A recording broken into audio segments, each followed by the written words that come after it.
Welcome to another episode of Let's Talk AppSec. This is your host, 𝗙𝗲𝗵𝗁. With me, I have the pleasure of hosting Sangram Dash. Sangram Dash, he's a security leader that I've known through Purple Book community for many years. He's a friend now. And Sangram Dash, he's a Chief Information Security Officer at Sisense. It's a data analytics firm, and he comes with a rich experience. The most recent one being at CDK Global, which moved about 2% of, it's an ERP software, which moved about 2% of the US GDP.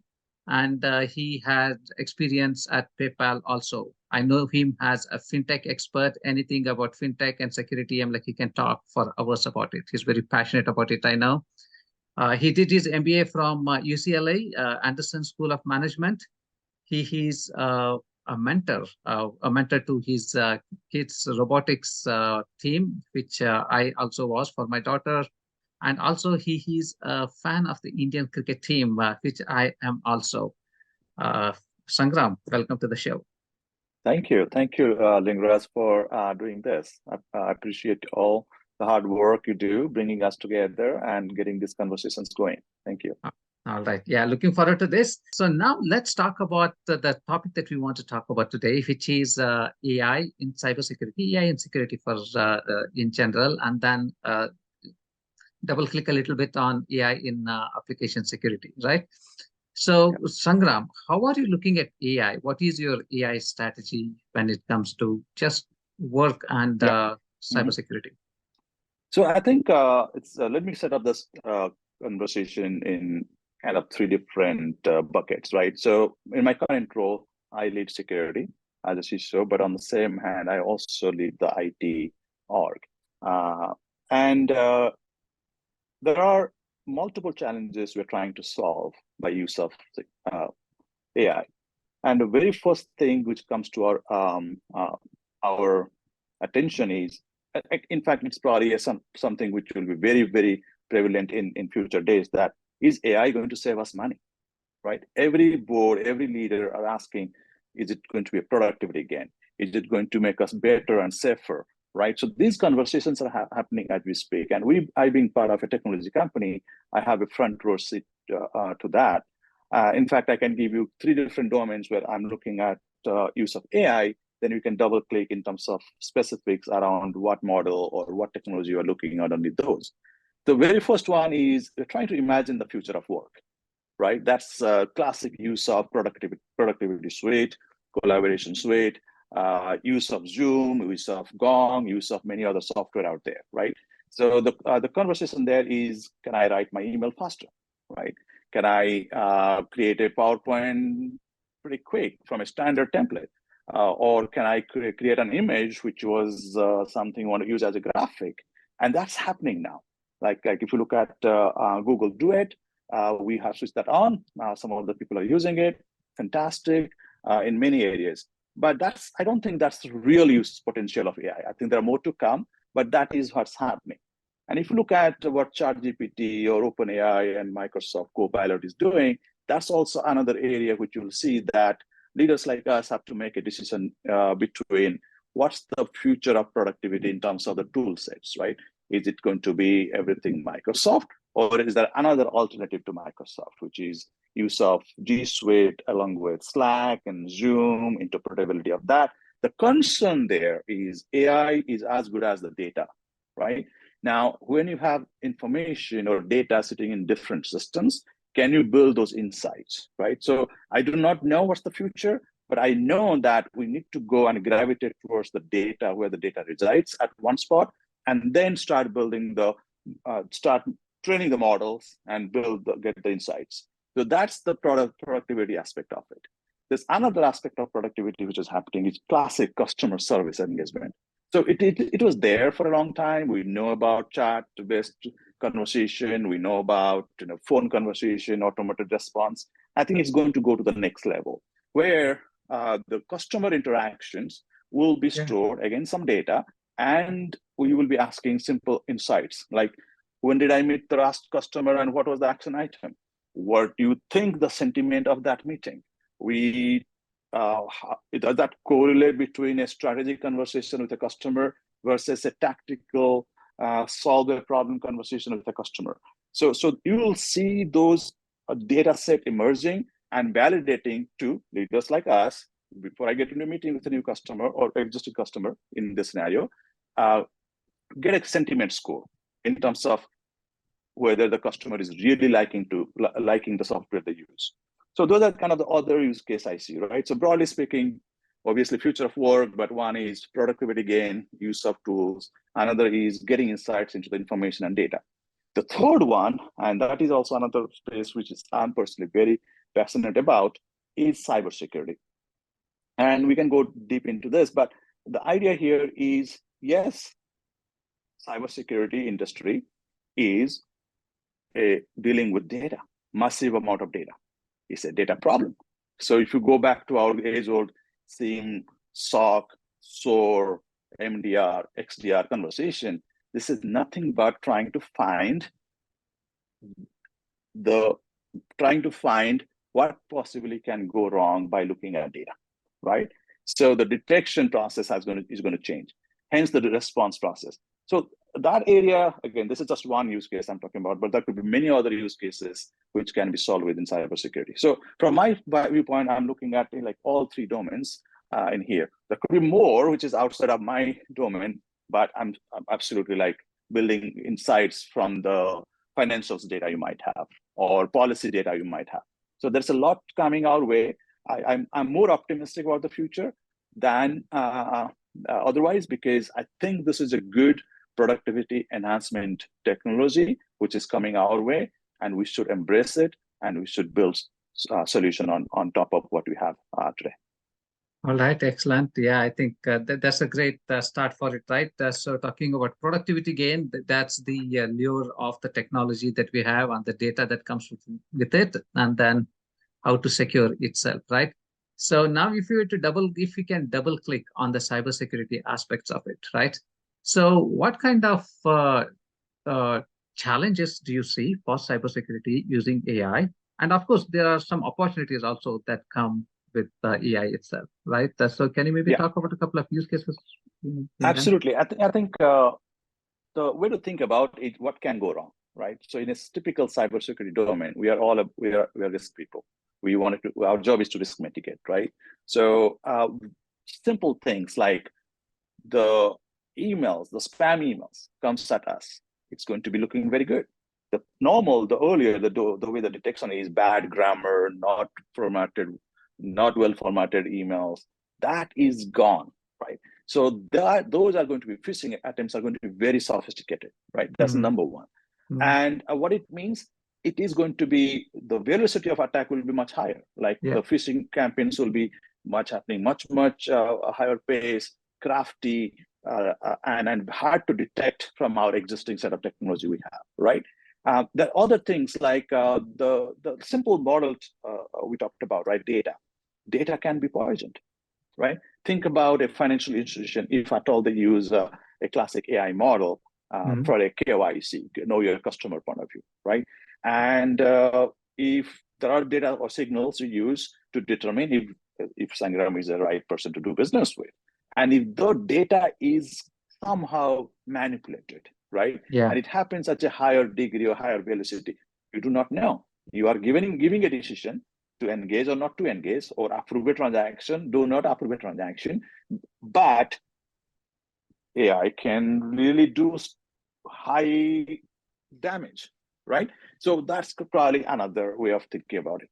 Then the simple notion of what is the fake, the how do you fraud and scenarios, how to detect those, right? So if you look at fraud in fintech or other industry, everywhere the fraud is a pattern, right? If this happens, then it's likely to be a fraud. Now that can be manipulated, right? So again, the speed is of the concern, right? So the people who are in the world of defenders, we call ourselves, right? We got to be figuring out a way to defend at a much higher response time, better response time than what you have done in your earlier, the technology we have. So again, there are ideas like things like phishing is one. We're talking about malware development is another. fake persona, fake ID, use of fake information there, data poisoning. We're talking about various. There are attack methods we probably do not know today, which might happen, right? So we've got to kind of figure out a way to deal with this threat. Now, what makes me, and obviously, probably your next question would be, are we really doing anything? Obviously there are attackers, but there are defenders like us who are sitting here and trying to figure out how can we prevent those. Obviously, we'll be using the same technology to help us prevent those attacks, right? Correct. Yeah. Continue. I mean, yeah, no, I think I can go and tell you a little bit of like the opportunity side of it, right? So there's always a story of from a classic defense standpoint, right? So when you're doing defense, I feel like we'll have more companies coming up in this space who are cybersecurity companies who are using AI as a technology, and they will come up with better defense mechanisms, right? So things like, if you just go into AppSec as a domain, right? And if you go and look at that, like testing automation, the classic problem we have in AppSec is, are we testing everything so that we know if there is a known vulnerability? Unknown is a different problem, right? That's a different way we have to deal with. But anything which is known, can you prevent that before you putting it into place? Now, automation and testing was there. I'm not saying that this is new, but I think we can test it in a very different way. In the sense, we can even create data, or in essence, fake data, to do a better simulated testing, right? So again, we're using AI to create that set of fake data to run the testing models, and hence we are able to detect some of the bugs in the software. Like one of those stories where I remember a particular software was not tested to more than 6 digits, right? Like a outgoing payment transaction, more than 6 digits, like less than 1 million. They never thought that system is going to be used for that kind of million or kind of close to $1 million transaction. But those kind of data, like you can possibly do a lot of testing because you have a better set of data available for you to test, right? So then there are other things, like think about auto detection, right? So classic SIEM. SIEM is getting a bunch of logs. We're building out a detection layer kind of on the top called SOAR. We have got a bunch of analysts seeking for pattern, this and that. But that can be automated too, to a greater degree. In fact, I think that industry is going to evolve a lot, right? I do not know what's the new term, but so far we think we just look at a classic SIEM set of data, but we'll start correlating the data coming from these machines with identity machines. We're trying to see proactively, is something getting misused or not, right? And in here, the key would be detection and response, because these attack velocities are going to be so higher that if you don't detect and respond much faster, we will be losing. So the consequence of this so-called AI revolution is going to be good and bad. Damage or the material impact will be much higher because of how the technology is being used, and the response will be also, I believe, will be much better, hopefully, right? But I'm sure there is a lag, and that lag is what we have to manage in terms of the projects and programs we build within the companies we work. Right. Yeah. So talking about both the pros and cons of it, right? So one thing that comes to my mind is, so many of these vulnerabilities that the exploiters exploit essentially come from a software that's been shipped without fixing all the critical vulnerabilities, right? Maybe that have been exploited and they are just out there, right?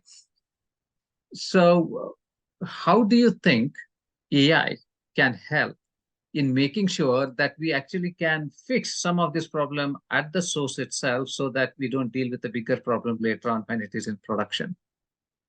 Yeah, I think the way AI is going to do and have started doing is essentially augmenting the human effort, right? Yeah. So if you just look at a real problem, I think we don't really talk about this, right? But in application security domain, we always thought, can we scan better? Can we detect better? I think we are doing a fairly good job. I think what we are not doing good is fixing. And why you are not doing fixing, obviously the cultural aspect of it, but there is a human, like what resources you need to fix, particularly when you're using a bunch of open source and your libraries, which is totally not in your control. And those things change, and before you realize it has changed, and you have to go and fix it. Code is in production, right? All that. But there are a couple of things happening in my experience. I don't think we'll end up getting more resources in AppSec domain, right? Like experts. And it's hard to even find people who know more than 5-6 languages, who understand this complexity of the software, even the domain which is required to understand and do various things like threat modeling, that. And on the top of it, we're getting into this so-called SBOM, like software bill of material, which is getting more complex day by day, right? Yeah. It's okay for a newer company, but if you're a company who's in the business and doing the software, and you have a lot of things to fix when it comes to. Now, here is what I think is going to happen. We will probably be limited with the similar, less the 50-to-1 ratio or 30-to-1 ratio developer to AppSec person.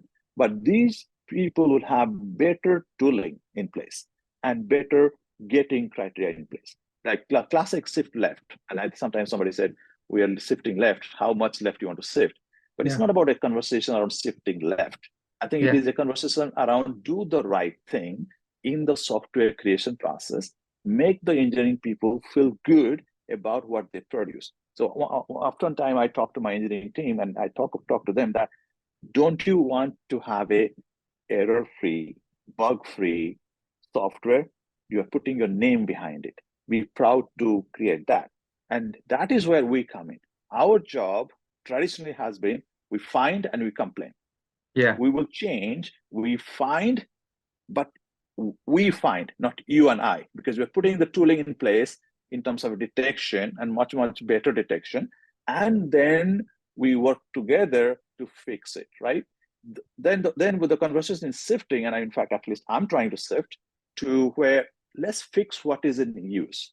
So many times, not every piece of software you have written, every library is out there in our production is being used. So let's fix what is being used, like runtime scan of the code and understanding what is being used and try to fix it. How AI is going to change? I think AI is going to do few things much better. I believe it's a data problem, again, right? It's also going to be repetitive, like it will help us create repetitive patterns to apply to get things done, right? Now, there's a conversation also happening in the industry where when you have a high velocity production rollout, right? Too many versions, too many variables. I think I'm pushing towards some aspect of stability in the classic CDCI process. That means check, get, stick to the check, get, in the sense, don't do it, right? I cannot afford to let software roll out if you have something critical. So those principles has to happen.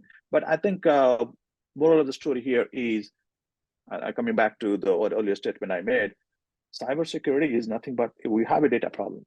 That is, how do we know who is using what and what is being fixed? Can we repeat things? Can we make it more, scalable? And that's going to happen through this process. It's an exciting field. I can give you probably another long answer, but short answer is, I think we will see some good changes happening in this space. Yeah, so in terms of good changes happening in the space, so there are two things that it can happen, right? One is something that you build in-house, and something maybe there's an innovation that comes out from maybe industry, a technology company, right? So how do you think, because what happens is these bad players, bad actors, probably they learn from each other, and then that's how they become faster, smarter, faster, right? So do you see some kind of a collaboration happening between the companies and the vendors that they work with, so that the data set that they're working with, right? Because AI is a lot that will not happen. That will not happen. The collaboration with industry and sharing information, I think, unless until there's a national effort, I think we have done it, like classic CV score and all that. There is that collaboration, but I think companies will try to be proprietary in nature. Like if don't name me a company, like let's say Palo Alto, right? Panorama, the kind of data they have, they will use it to their advantage, right? So Proofpoint will use their data to their advantage. I think that is going to be the companies with having more data. They will be able to do a much better detection and response. Like I'll watch out for the companies like Microsoft and the tooling they're producing just because the skill they have, right? Yeah. And even Google has kind of up for the challenge in cybersecurity space right now. But I want to change the conversation a little bit and give you something, not necessarily on that space, but it's a very similar. Like there is a distinction between AI for cybersecurity as a product and security of AI. Correct. Yeah. Right. So from my point of view, right, we are the consumer, right? And we are talking about security of AI. Whatever AI tools we use, whatever vendors are giving to us, is that secure? Yeah. Is that going to use my data only? Is it going to train only my data? Am I going to gain something from the larger, wider platform play they have in terms of the data? Like what they read, what we cannot read. So if you look at a classic email security solution, right, without use of the AI, they have been doing it using ML for a long time, right? So that is where something, classic security of AI, what we use. But then if you look at the other side of it, AI for cybersecurity, right? The conversation from a product company point of view, right? So are they using AI in an effective way? I would say industry is already using AI. Yeah. From a product company standpoint, right? Some of the companies I named, they have been the reason they're able to operate at a scale and provide some, kind of cross-platform benefit is because they're using that large amount of data. Granted that they'll do better and faster detection, but again, that's the evolution which is happening in that space. And the maturity in those companies, as I see, is already there. It's there for a number of years, right? And for the existing market opportunity is also pretty high with respect to that.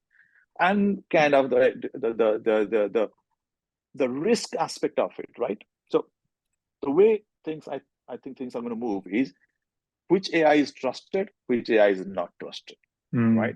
OpenAI, if you look at, right, they come up with the enterprise version. They put it out there. I had to work with my team and vet it through. Like, is this ready for us? Right? Every company is going to look at all these AI vendors, technologies, right? Can we use them for our enterprise use cases? If so, are they going to get access to our data? What data we give? Who wants what data, right? So, and accountability which comes with that. So there is, this area is still evolving in terms of, right? So tomorrow, 2-3 years from now, there will be some AI platforms will be say, okay, they're the best rated from a security standpoint. Some are there, they're not there yet. So, or we'll engage with this or will not engage with that. So those things are going to emerge. But again, it's a conversation around, which is fairly new, security of AI. That is where these what came out of White House this week is very interesting, because they are also thinking responsible use, governance of it, accountability goes with that, and that many things we need to figure out yet. But I believe that's the space which is evolving and maybe worth having a conversation 6 months to a year from now. Yeah, that's an interesting perspective that you bring in. So regulation definitely was much needed. So are you saying, for example, like Better Business Bureau rates businesses? So are you thinking there is some kind of a third party rating agency that will come to basically rate the authenticity or reliability of a particular AI model? Is that how you are seeing that? Well, so yes and no. Yeah. I would love to see that.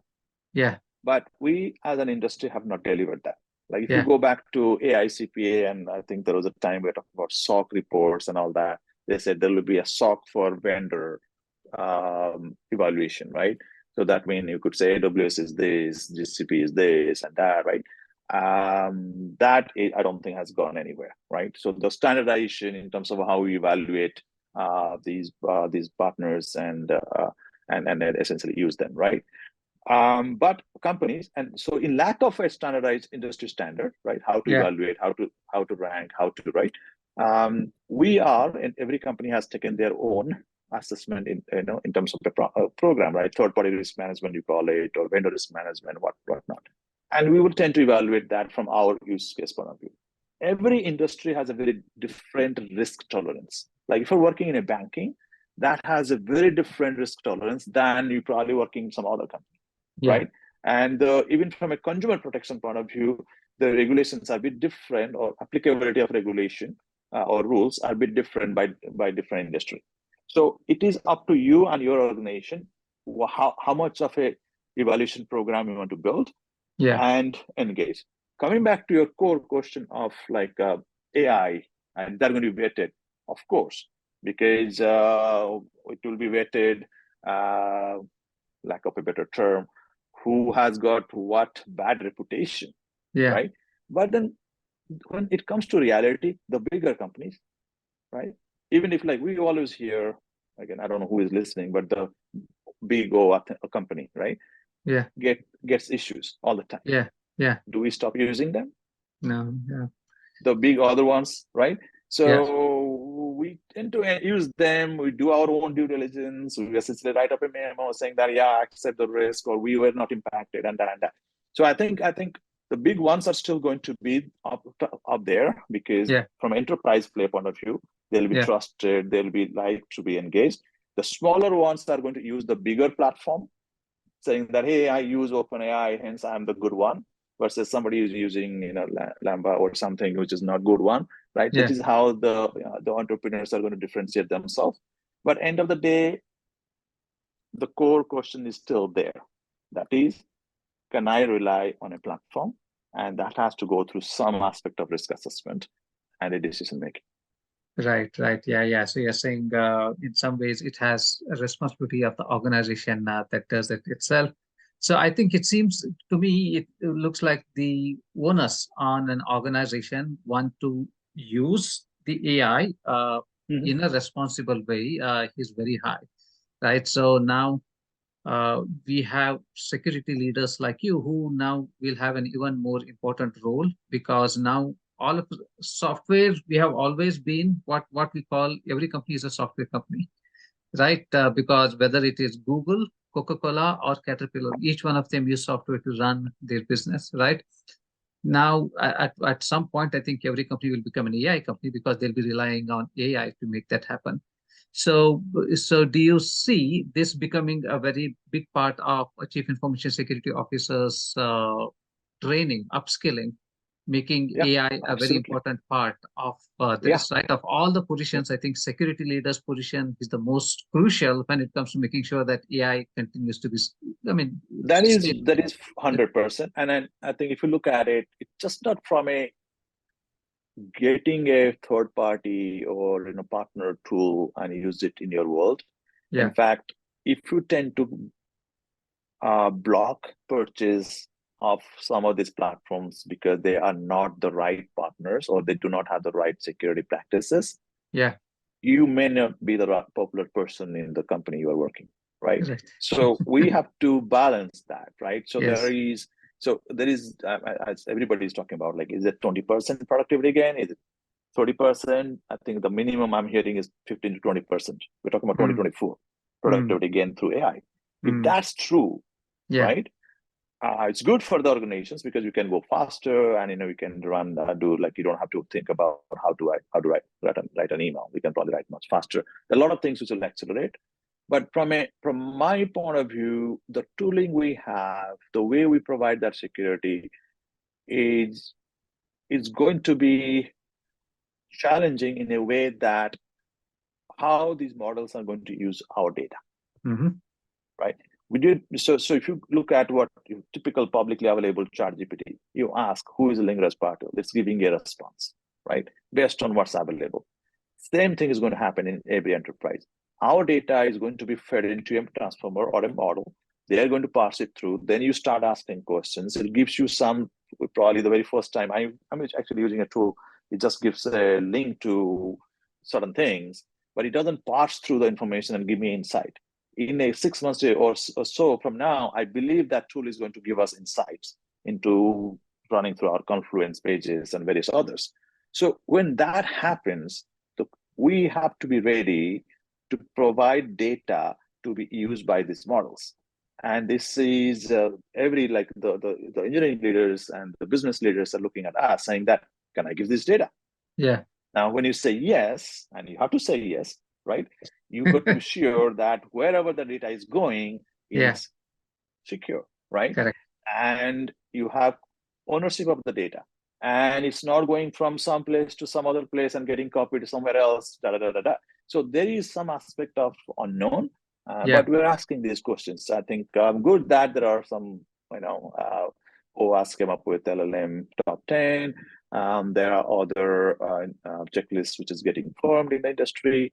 We are, including White House coming up with, in fact, this is really good this time around. They come out pretty quick in terms of a vision for use of AI. Then if you go back in history, you can see other times they did not. So I think there are things which is happening in the right way. We are trying to adopt the technology the best we could. And I think seems like this is a little bit of a quieter time, but a lot of people are building a lot of things. I would see come January, February, you will have many partners, vendors essentially say, I got this use case. This is how I'm going to add value to you, right? And I see that it'll be accelerating like crazy next year. Exciting time for us, but again, it comes back to the very fundamental question, like how do you protect information? Right? And it goes down to where is your data? How do you manage data? Who has access to the data? And I always come back to the basics: access, right? You've got to figure out and manage access in a way, right from software creation process, right from creation of the data through the software to use of the data to train the models, right? There are basic principles of cybersecurity still remains the same. Ask, verify, keep going in the same circle. So that's what I think the future is going to be. Yeah, thank you. That's a great way to end, Sangram. Also the note that you are saying a lot of innovations will come maybe in January, February of next year.